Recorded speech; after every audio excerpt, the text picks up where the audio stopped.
Harka kabajamtootaa fi jaallatamtoota daawwattoota miidiyaa Oromiyaa 11 kun qophii sona guyyaa keenyaatti. Qophii sona guyyaa keenyaa ardaatiin keessummaa tokko Awustiraaliyaa irraa qabadhee isiniif dhiyaatee jira.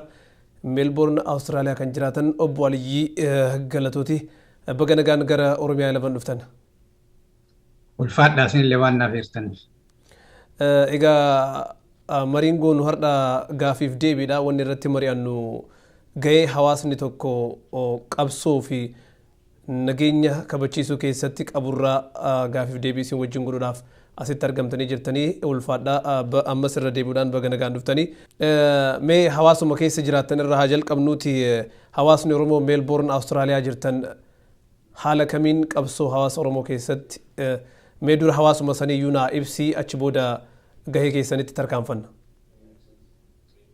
Hawaasni Oromoo Awustiraaliyaa jiru hawaasa baay'ee gaarii, hawaasa nama keessummeessuun beekamu, akkasuma qabsaa'onni hedduun ka keessa jiran. Hawaasni kun 1984 irraa biyya kana qubate waggaa 37 jira jechuun. Hawaasni kun biyyattiin tun wagaa akka biyyaatitti Awustiraaliyaan tun akka federaalaatti akka ijaaramte waggaa 2020 san keessaa nullee 37 keessa jirra. Biyyiti tun isteeta 6 territorii 2 qabdi. Uummanni baay'een Oromoo magaalaa Melbourne kana jira isteeta Victoria keessa. Uummanni kun qabsoo Oromoo keessatti gumaata guddaa qaba. Warri qabsoo kana waa adda addaatiin qoodarraa fudhataa turanillee hedduutu magaalaa kana jira jechuun warra Arfan Qal'oo irraa jalqabee lola Baalee warra Machaaf Tuulamaa keessatti qabsoo tana jalqabanii akkasiin guddattu akkasiin jabaattu godhan hedduutu magaalaa kana jira. Jiraachuu isaanii callaa isaan irraa nullee waa baranneeti qooda guddaa biyya kanatti namoonni adda addaa akka kennan. Oromoon biyya kanaallee addunyaa kanarratti akka mul'attu waan Oromoon addunyaa kanarra godhattu irraallee qooda guddaa akka kennani beekama. Waliigalatti hawaasni keenya kun hawaasa baay'ee guddaa amma gara tilmaaman gara nama 10,000 ta'a. Warri duraan dhufee ijoollee isaaniitti guguddattee yuunivarsiitii fixanii hojii adda addaa qabatanii qabsoo kana keessatti illee warri ijoolleen babbareedduu ijoollee jajjabduun amma argitan tunni ijoolleen gariin taasif dhalattee. Kanaafuu hawaasni keenya kun hawaasa baay'ee namatti tolu, hawaasa gaarii, hawaasa baay'ee itti boonnu siin jedha. Egaa mee gara gaafii lammaffaattiin caha gaheen hawaasni tokko qabsoo keessatti qabu yookiin akkasumas nageenya hawaasaa yookiin biyyaa eegsisuu keessatti qabu maali? Silaa nageenyillee qabsoonillee hawaasumaa fi warri nagaa fiduuf qabsoo tanallee bakkaan ga'uuf deemanillee warra hawaasa jaalatan warra of caalaa hawaasa kana caalchifatantu hawaasa kana keessaa ba'eeti hawaasa kana bakka inni jirurraa waa inni dhabeeru fiduu fi hiree inni qabu kanatti hiree jiru kana fayyadamaniiti haga lubbuu fi wareeguu as keessaa ba'anii godhanii. Qoonni hawaasni qabu tokko akka amma hawaasa keenya kaasii kanatti yoo ilaaltu tokko waan akka maatiitti ta'ee akka hawaasaatitti hin qabne tokko argachuuf ganama galgala hojjechuu fakkeenyaaf qabeenya ta'ee beekumsa ta'ee waan adda addaa kanneen horachuuf akka nama tokkootti akka hawaasaatitti hojjechuu jira namni.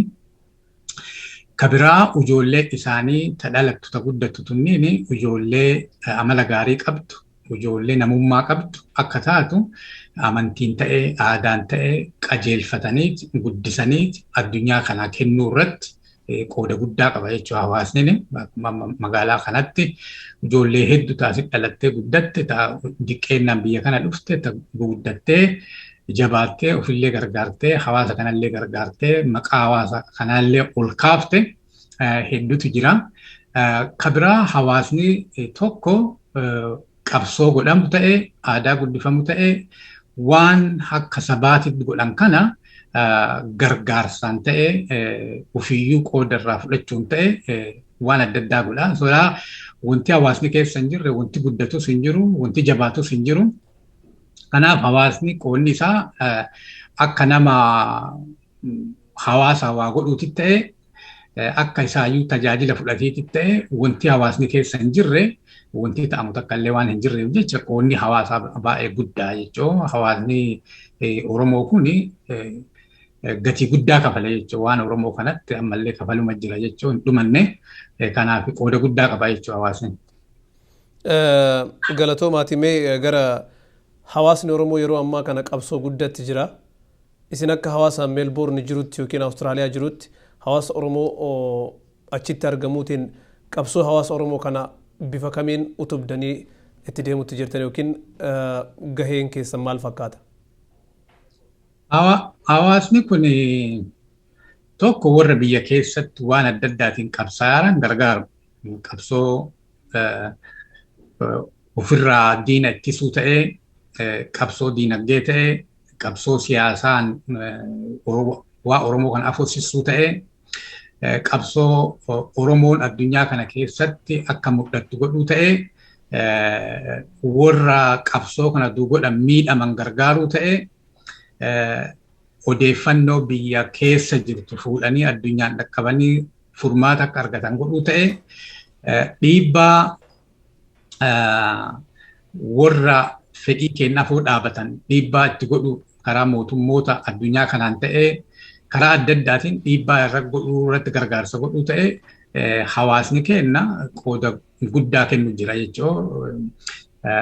Haalli amma keessa jiru sababa dhibee kanaatiif yeroo baay'ee mana nu ittisanii akkasumas namni karaa zuumii ta'ee karaa adda addaatiin walii bilbilee walii adda addaatiin wal ga'ee mallaqa walitti qabuu ta'ee hiriira bayuu ta'ee paarlaamaa dhaqanii mootummaa iyyachuu ta'ee miidiyaa biyya kana akka gabaasu godhuu ta'ee poostera adda addaa qopheessanii akka namni addunyaa kana beeku ta'ee dhaamsa biyya dhaamanii isin waliin jirra jedhanii uummata keenya akka abdiin muranne akka jabaatee qabsoo ofii itti fufee jiruu akka ofii barbaadu akka inni jiraatu godhuu ta'ee qoonni hawaasaa baay'ee guddaa waan amma yeroo gabaabaa kana keessa laakkanii bitanii miti gargaarsa guddaa godhu jira, qooda guddaa godhu jira.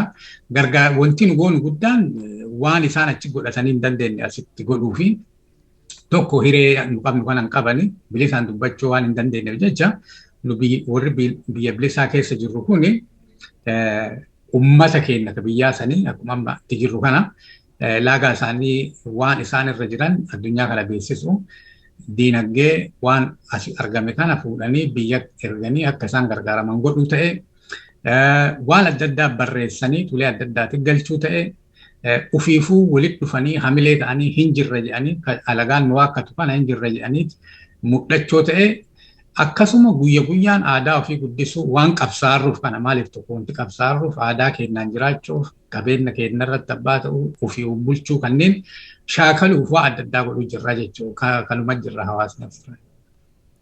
Mee yeroo ammaa kana adeemsa seera kabachiisuu kallattii maan nagaafiin kee gara biyyaatti cehuutti jira Awustiraaliyaa keessaa baanee jirra.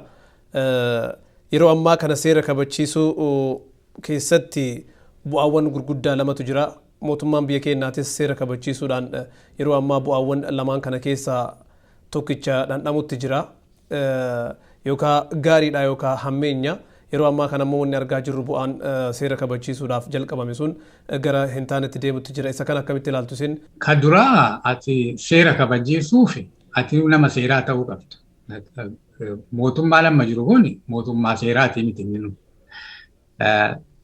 Uduu mootummaa seeraallee ta'e seera akka itti kabajan namni tokko lammii biyya tokko eega ta'e poolisii jira. Biitii boordara qabdi namni eenyummaa qaba nama waa balleessan nama waa balleesse qabanii mana murtii dhiyeessaniiti innillee ani hin balleessine jedheet abukaatoo bakka buufatee bakka jara lachiiyyuu mootummaafis warra himatanii kanaafis namni bilisa ta'e tokko bakka itti ilaalu tokkotti waan laalee inni murteessu san illee qaamni waan san hojiirra oolchu bakka jirutti bakki amma seera kabachiisuun kan jiru. Kan amma jiru seera kabachiisuu hin taane lolatu jira. Lolli kun kan jiru lola giddisiisanii fedhii ofii namarra fe'uu utitu deemaara jechuudha. Warri amma fedhii ofii giddiin namarratti fe'uuf deeman kunniin ammoo warra biraa faayidaa isaanii kanaaf garii giddisiisuun garii qaxaranii hojjechisiisuun waan kana godhu jiran jechuudha. Kanaaf wanti amma seera kabachiisu seera akkana ta'uu maalii ta'uu kunneen inni dharaa Itoophiyaan takkaas seera bultee hin beektu biyya tasa wanti jiru amantiif aadatu jira. Uummanni wanti agartii tana nagaa waliin jiruuf tokko aadaa qaba. Uummanni biyya sanii garaagarummaa siyaasaa jallatuma qabu aadaa qaba. Waaqa sodaataa ga'ee kanaaf waliin jiraataa malee takkumaa seeraaf sababa seeraa sababa mootummaa uummataa yaadee wanti biyya sanii mul'ate takka illee jiru mootummaa kana ta'e armaan dura ture ta'e hennaa maraame fedhima ofii namarra fe'uu fi seeraa fi maali seerrillee akkuma qawweeti jechuudha. Mootummaan seera kanallee akkuma qawweetitti itti fayyadamee hajaa ofii ittiin godhaara jechuudha. Warra manni murtiyyuu murteessee haa bayan yookaan balleessine jedhanillee qabanii hagammaa mana hidhaa jiran jechuudha. Warruma isaan harka jirullee manni murtii murteessee haa ba'uun jedhanillee manuma hidhaa jiran. Kanaafuu wanti amma seera kabachiisuuf deeman kun wayituu hin jiru. Duraanuu isaanuu nama seeraa ta'uu qabanii achirratti qaamni walaba ta'ee beeki seera wanti yammu kun waan sadiitti qaba. Tokko seerri akka biyya tokko keessa jiru kan ittiin beektu tokko mootummaa warri seera baasu warri seera dabarsu warri seera hojiirra oolchu warra adda addaa yoo ta'e yoo qaamni sadiinanuu kun tokkicha ta'e seera wanti jedhamu hin jiru jechuudha.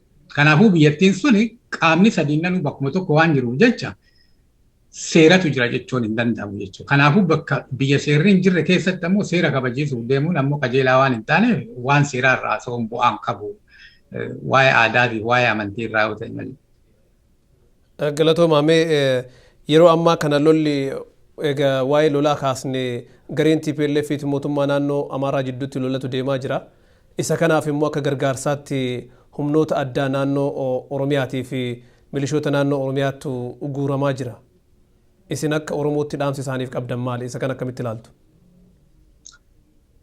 Namni Oromoo dhiisiiti namni biraa namni ilmi namaa kana waaqatu uume numartuu bakka tokkoo dhufne namni tokkollee miidhamuu hin qabu namni tokkollee du'uu hin qabu namni tokkollee hanni isaa baduu hin qabu akka namaatitti.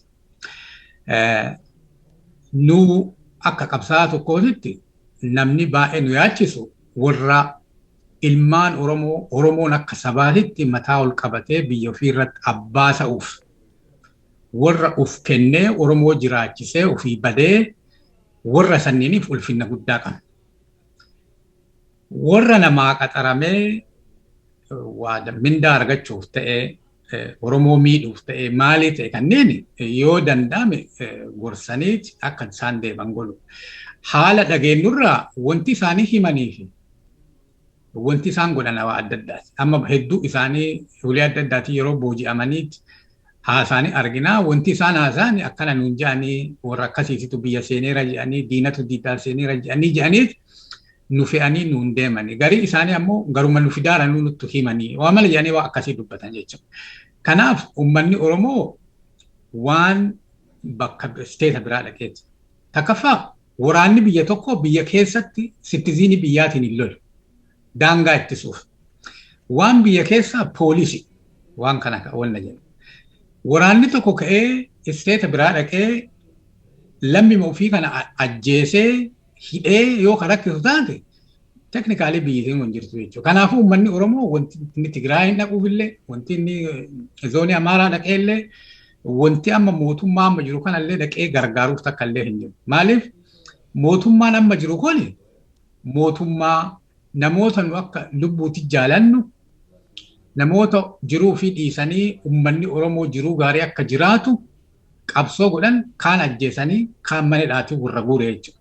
Warra kana deeggaruun Oromoon akka badu warra irra hojjetu jechuudha. Kanaafuu Oromoo balleessuuf deemuun Oromoon hin badu ufumaa baddanii kanaafuu warra Oromoo gargaaree Oromoo jiraachisee wareegamu tokko du'u tokko badu tokko yoo ta'an irra gaarii. Kanaaf alagaa gargaaruurra Oromoo gargaaranii yoo wareegamu wayyaa Oromoo gargaaranii yoo rakkatan wayya malee alagaa gargaaranii Oromoo miidhuun wallaalu miidhaa numaraa miidhaa isinillee miidhaa qarallee miidhama kanatu waggaa dheeraa nu tursiise jechuudha. Garbummaa jalaa kallee kana tursiise kanuma kanaafuu kana keessaa bahee uummanni Oromoo qabsoo Oromoon godhaarutti dabalameeti uummanni Oromoo hiree ofii murteeffatee biyya ofii irra abbaa ta'eeti akka nagaan jiraatu irratti nu martin yoo hojjanne irra faayidaa qabaatu.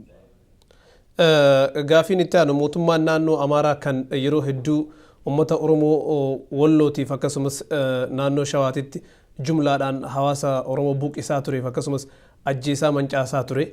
Mootummaa kana gargaaraa dhaamsi jedhu dhufuun isaatii fi uummanni humni addaatiif milishaan gargaaruun dhaamsa akkam qaba uummata Oromootiif jettanii yaaddu?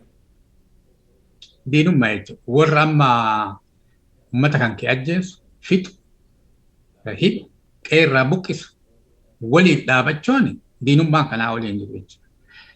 Akkas godhan waan kanneen gargaaruun qabsooma tursiisa malee qabsoo Oromoo bakka ga'u isaan hafu. Deemee dhufee balbalarra jira. Kanaafuu uummanni Oromoo warri waan kana gargaartani ufuma balleessaatti nama luka uf tokkosee jechuudha. Kanaafuu waan kanarraa dhaabataniiti as deebanii itti yaadaniiti waan Oromoo ta'u tokko akka godhani gaafachuu, gorsu, gargaaru, hubannoo akka qabaatan godhu.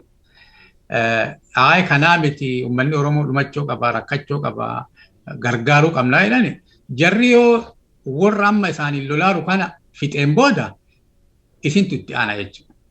Waan darbeerraa barachuu qaba. Haga feete, hamaa feete taatee Oromoo illee kan balleessu taate warri si aman.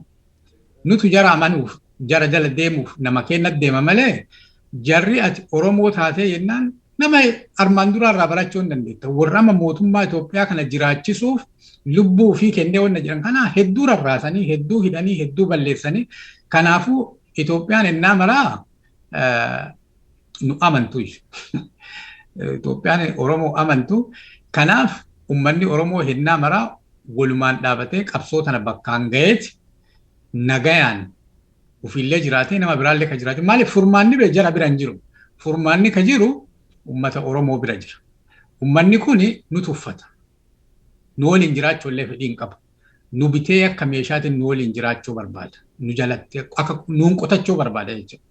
Furmaanni kan dhufuu danda'u yoo biyya tokko illee kan waliin jiraannu taate, yoo biyya hojjaallee kan ijaarannu taate Oromoo biraa dhufa. Oromootu humna godhatee biyya ofii deeffatee jarallee giddisiisee waliin taa'ee akkana buluu qabna jedhee kan furmaata fiduu danda'u Oromoo waan ta'eef biyya san guutuufuu furmaanni akka ta'uu danda'u Oromoo waan ta'eef qabsoo Oromoo gargaaruun nama maraafuu faayidaa qaba. Kanaafuu qabsoo Oromoo akka gargaaran namni Oromoo illee warri biraallee yaada Oromoo kana. Oromoon nama maraan jaalataa, nama maraan kabajaa, namni martuu nagaan akka jiraatu barbaada. Akka guddina isaatiif, akka inni humna qabuuf, akka biyyattii Itoophiyaa jedhamtu sun Oromiyaa matana. Akka humna isaatiif, akka biyya isaatiif uduu amala isaanii qabaate qaata waa ofiitu deeffate. Uduu kan nama ajjeesu taate, uduu kan nama miidhu taate, uduu kan dhara yaadu taate silaa qaata waa ofiiyyuu godhate. Kanaaf yaada Oromoo deeggara kan nama maraa jaalatu, kan nama mara ammatu, kan nama mara waliin jiraachuu barbaadu, kan haqa namaan tunne kana deeggaruun haala addunyaa waliin deemaa, haala Oromoo waliin deemaa, gara addunyaa itti deemaa tuufillee yaadni Oromoo kun gaarii. Yaadni jaraa gaarii miti. Namni namaa ol hin jiru amma. Addunyaan garas deemaa hin jirtu. Addunyaan namni martuu qixa. Namni martuu seera buluu qaba. Namni martuu wal dhageeffachuu qaba. Mariin buluu qaba. Nama ofii barbaade filachuu qaba deemaatti malee lolaan nama giddisiisanii gara jiraatiitti waan deemaa hin jirreef jecha kanarraa uummanni warra Amaaraa ta'ee warra TPLF warri deeggaru waan kanarraa dhaabatee qabsoo Oromoo kana deeggareeti biyyattii sanillee furmaata naannoo sanillee furmaata akka ta'u asumaan itti himuun guddisee barbaachisa.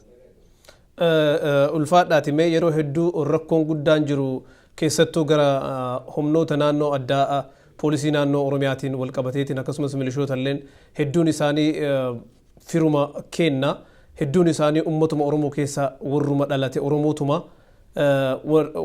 lola kanaaf warri affeeramaa jiru gariin isaanii jiraachuudhaaf jecha waan kana hojjannaa jedhanii yeroo hedduu waan haasaantu jira. Furmaanni isaanii warri dirqiidhaan garas fe'amuu fi warri ammas naannoo Oromiyaa keessa jiru furmaanni isaanii hoo maal ta'uu qaba jettan? Jiraachuuf kana goonaan dhugaa miti. Maaliif warra amma beeki jiraachuu yoo wanti ati jiraattuuf waa nyaachuu waan keessa bultuuf yoo sanga akka jiruuti kadhaate dhuga mindaa fi barbaachisa. Mindaa saniin jiraatta. Wanti ati barbaaddu mooraalii hin qabdu, integritii hin qabdu, waan silaan nama si jechisiisan qabdu jechuudha. Nama wanti si jechisiisa tokko rabbiin sodaachoo, integritii qabaachoo, akka namaatitti wanti ati jiraattuuf wayii jiraachootu nama si godha jechuudha.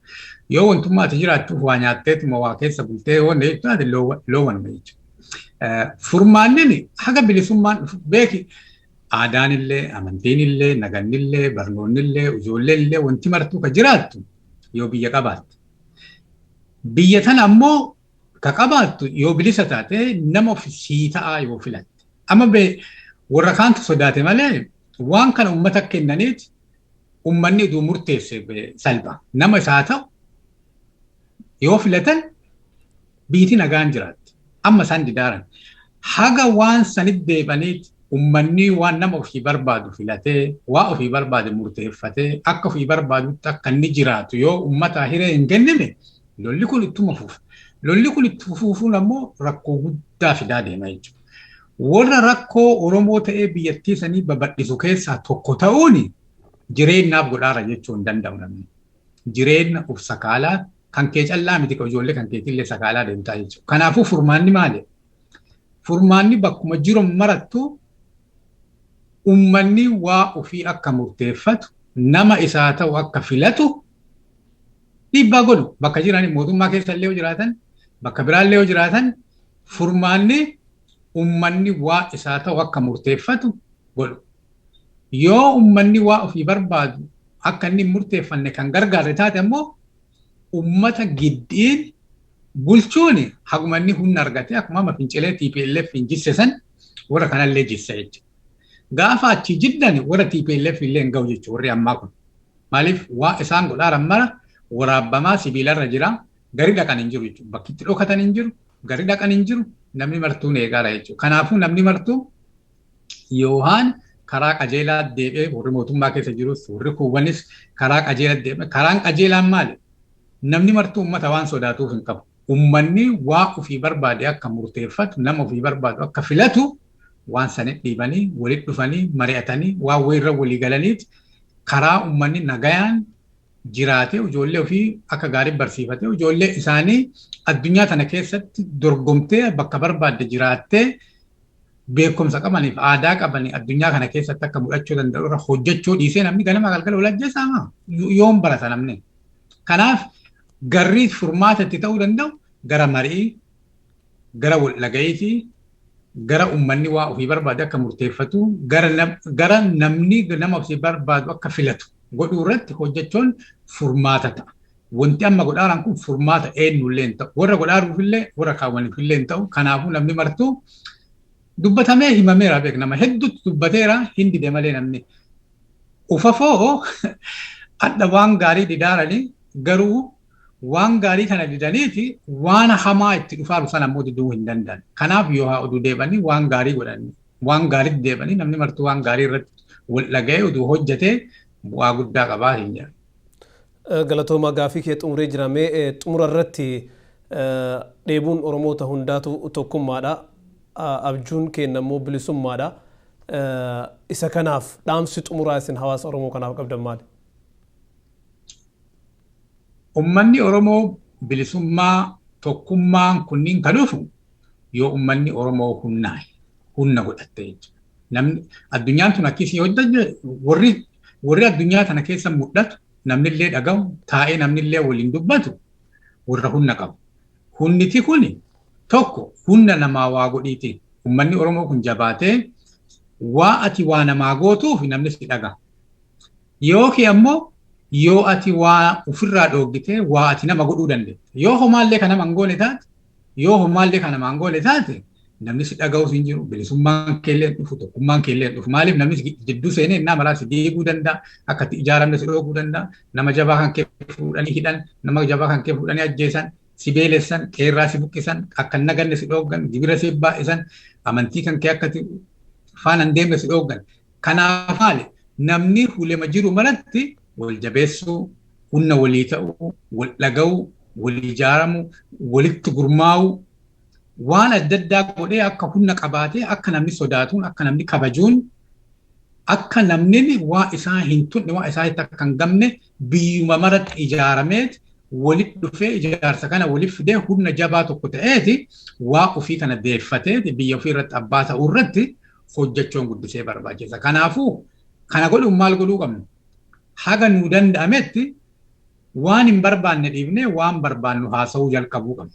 Guddaan tokko waan namni akka mootummaa akkana godhee akkana nu godhanii akkana nu ta'anii nu ajjeesanii kanneen irraa nu kana barbaannaa kanaaf wareegamnaa kana hojjannaa akkana hojjannaa jedhee namni haasaa biyya marattuu jalqabee waan sanniin irratti yoo haasa'e nama dandeettii qabu nama fedhii guddaa qabu kanneen ufafoo kaayataniiti warra san faana deemuu danda'u. Kun ammoo investiitti godhu waa Oromoo kana. Yoo qabeenya investiitti goote yoo yeroo investiitti goote hin jiraanne waan adda addaa investiitti gootu malee hin guddatu jechuudha. Wanti kun inni jabaatu haguma nu dalagaarra jechuudha. Yoo wanti Oromoo haa jabaatu barbaanne yeroo keenyatti dabaluu horii keenyatti dabaluu amala keenyallee wayyeessu waan adda addaa yoo goone wanti Oromoo kun jabaatee deemeeti dafee bakka nu barbaannu goo waan danda'u jecha waan kanarratti jabaannee nu martinuu bakka jirrutti hojjanneet waa hojjannu kan ammoo waliif finnee humna guddaa tokko akka ta'uu danda'u irratti yoo hojjanne gaarii isin jedha. Hedduu ulfaadha obbo Aliyyi gama miidiyaa Oromiyaa 11 qophii sona guyyaa kee irratti hirmaachuu keessaniif maqaa daawwattoota kiyyaatiin isin galatoomfachuu barbaadda. Ulfaadha galatooma. Isinillee ulfaadha fayyaa ta'aa hiree kana waan naa kennitan. Egaa kabajamtootaa fi jaallatamtoota daawwattoota miidiyaa Oromiyaa 11 qophiin sona guyyaa keenyaa har'aa kana fakkaata ture. Qophii sona guyyaa birootiin hanga walitti deebinuuf turtii gaarii nuuf qabaadha.